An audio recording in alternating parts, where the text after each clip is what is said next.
Kaleshwaram commission నివేదికపై ఎలాంటి చర్యలు తీసుకోవద్దు, ఇటు కేసీఆర్కి సంబంధించి కావచ్చు, హరీష్ రావుకి సంబంధించి కావచ్చు, వాదనలు విన్న తర్వాత వాటి పిటిషన్ తరపున న్యాయవాదులు వాదనలు వినిపించిన తర్వాత వారి తరపున న్యాయవాదులు ఎప్పుడైతే వాదనలు వినిపించారో ఆ వాదనలకు సంబంధించి ఆ న్యాయస్థానం అయితే నిర్ణయం తీసుకుంది.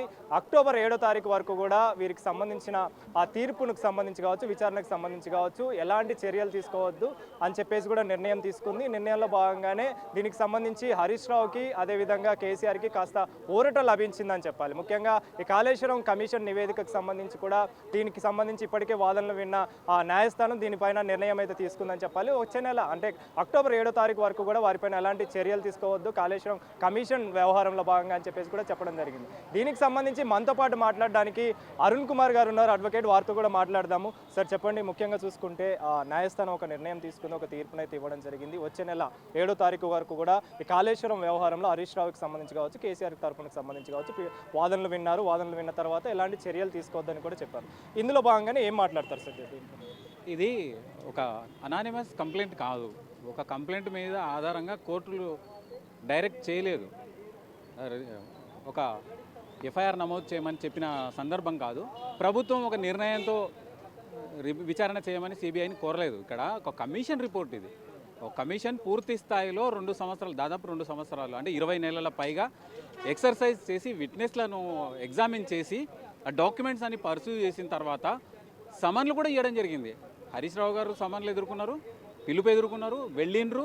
కేసీఆర్ గారు కూడా వెళ్ళిండ్రు, విచారణకు హాజరై తన సంజాయిషిని కూడా ఇవ్వడం జరిగింది.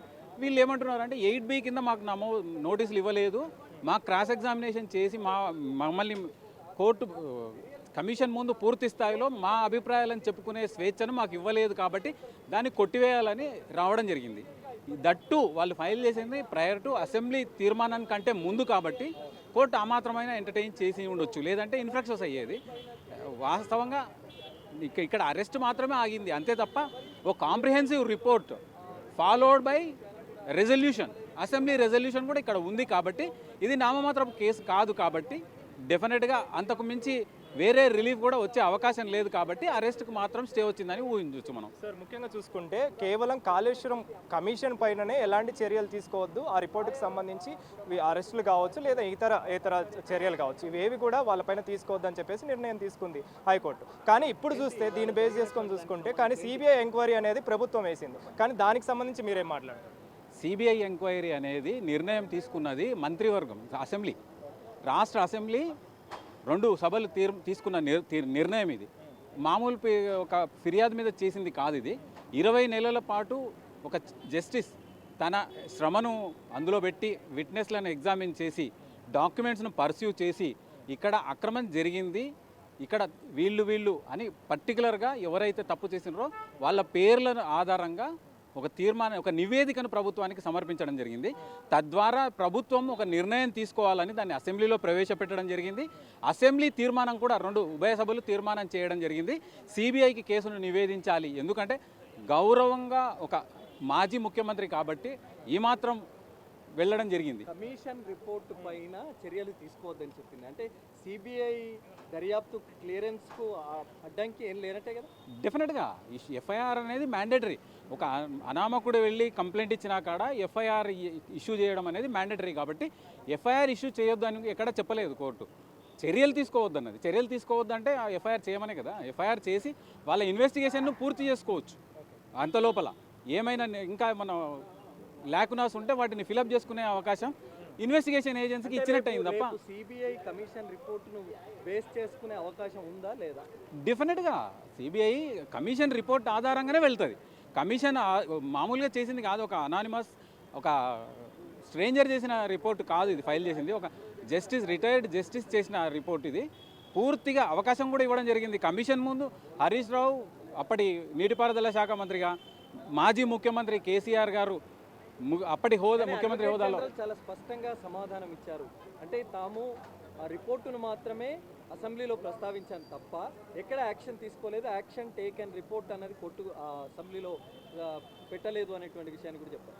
అదే దానికి అర్థమైంది. మిస్అప్రాప్రియేషన్ జరిగినప్పుడు, అక్రమం జరిగినప్పుడు నిర్మాణంలో ఆ పియర్స్ కూలిపోయినప్పుడు దానికి బాధ్యత ఎవరు వహించాల్సి ఉంటుంది? ఇంజనీర్లు చెప్పారు అది మాది కాదు అని ఎవరైతే చెప్పినారో అందరికీ తెలుసు. ప్రపంచం మొత్తం ముందరకు వచ్చి అది నా కష్టము నా రక్తము అని చెప్పిన వ్యక్తి విషయం కూడా కమిషన్ ముందు వచ్చి హాజరైన విషయం తెలిసిందే. కాబట్టి కమిషన్ ప్రభుత్వం నిర్ణయం తీసుకోలేదు, ఇక్కడ అసెంబ్లీ నిర్ణయం తీసుకుంది. మీరు చెప్పినట్టుగా సిబిఐ ఎంక్వైరీ అనేది జరుగుతుంటుంది. మీరు అన్నట్టుగా ఎఫ్ఐఆర్ కూడా ఫైల్ చేస్తారు, కేసు నమోదు చేసుకొని ఇన్వెస్టిగేషన్ చేస్తారు. కానీ ఇక్కడ కాళేశ్వరం కమిషన్ పైన సంబంధించే రిపోర్ట్ ఆధారంగానే వాళ్ళపైన ఎలాంటి చర్యలు తీసుకోవద్దని చెప్పేసి చెప్పడం జరిగింది. మరి ఇటు సిబిఐ ఎంక్వైరీ అనేది కొనసాగుతుంది. అందులో కనుక ఒకవేళ దీనికి సంబంధించి నిందితులు బయటపడ్డా, వీళ్ళకి సంబంధించిన ఆధారాలు బయటపడ్డా, దాని మీద ఎలా ఉండబోతుంది? డెఫినెట్గా ఇప్పుడు కాంప్రిహెన్సివ్గా వాళ్ళకు ఒక పూర్తి అవకాశం వచ్చింది. హర్రిబరిగా రేపే అరెస్ట్ చేస్తారో ఎల్లుండి అరెస్ట్ చేస్తారో అనేది చేయాలనేమో అనే ప్రెషర్ కూడా అసెంబ్లీ తీర్మానం కదా మాకు వచ్చింది, ఒక రిటైర్డ్ జస్టిస్ ఒక రిపోర్ట్ కదా మాకు వచ్చింది అని చెప్పి వాళ్ళు కూడా హడావిడిగా ముందుకు వెళ్లకుండా ఒక కాంప్రిహెన్సివ్ అవకాశం సిబిఐకి వచ్చింది. సిబిఐ అంతలోపు పూర్తిగా ఇన్వెస్టిగేషన్ పూర్తి చేసుకుంటే అరెస్టులు మాత్రమే ఉంటాయి అప్పటికి. కానీ ఇక్కడ అడ్వకేట్ జనరల్ అంటే ప్రభుత్వ తరపున కమిషన్ తరపున అడ్వకేట్ జనరల్ ఎప్పుడైతే మాట్లాడిండో ఆ మాట్లాడిన వివరాల ప్రకారం వాదనలో భాగంగా చూసుకుంటే ఈ కాళేశ్వరం సంబంధించి సిబిఐ ఎంక్వైరీ నిర్ణయం తీసుకుంది. ప్రభుత్వం నిర్ణయం మాత్రమే తీసుకుంది, కానీ యాక్షన్ తీసుకునే విధంగా ఎలాంటి ప్రకటన అనేది చేయలేదు. కాబట్టి దీనికి సంబంధించిన వివరాలు తెలుపుతామని చెప్పేసి కూడా చెప్పడం జరిగింది. సో దీని మీద మీరేం మాట్లాడతారు? అంటే దీనికి సంబంధించి ఏ విధంగా ఉండనుంది? రాష్ట్ర గౌరవ ముఖ్యమంత్రి గారు అసెంబ్లీలో చెప్పింది అదే. మీకే వదిలేస్తున్న అవకాశం ప్రతిపక్ష పార్టీగా ఆరోపణలు ఎదుర్కొంటున్న పార్టీ సభ్యులుగా క్లియర్గా చెప్పారు. సిబిసిఐడి ఎంక్వైరీ కావాలన్నా, సిఐడి ఎంక్వైరీ కావాలన్నా, పోలీస్ ఎంక్వైరీ కావాలన్నా ఏదో చెప్పండి అంటే అక్కడ నుంచి వీళ్ళు పలాయనం చిత్తగించడం జరిగింది. వాకౌట్ చేసి బీఆర్ఎస్ పార్టీ బయటికి వెళ్ళిపోవడం జరిగింది. ఆ సందర్భంలో అసెంబ్లీ తీర్మానం చేయడం జరిగింది. అసెంబ్లీలో నిర్ణయం తీసుకోకముందే వీళ్ళు ఆల్రెడీ పిటిషన్ వేశారు కాబట్టి దాన్ని బేస్ చేసుకుని నిర్ణయం తీసుకున్నారంటారు. డెఫినెట్గా ఈ రోజే ఫైల్ చేసింటే అవకాశం కూడా దొరకకపోయేది. ముందు ఫైల్ చేసినందుకు ఒక గౌరవం, పిటిషనర్కు గౌరవం ఇవ్వడం జరిగింది. ఓకే, చివరిగా చూసుకుంటే సార్ వచ్చే నెల 7వ తారీఖు వాయిదా పడింది. దాని తర్వాత వాదనలు ఏ విధంగా ఉండే అవకాశం ఉంది? డెఫినెట్గా సిబిఐ కూడా ఎంటర్ అవుతుంది కాబట్టి ఎఫ్ఐఆర్తో సిబిఐ కూడా తన వాదనలు వినిపించే అవకాశాలు ఉంటాయి.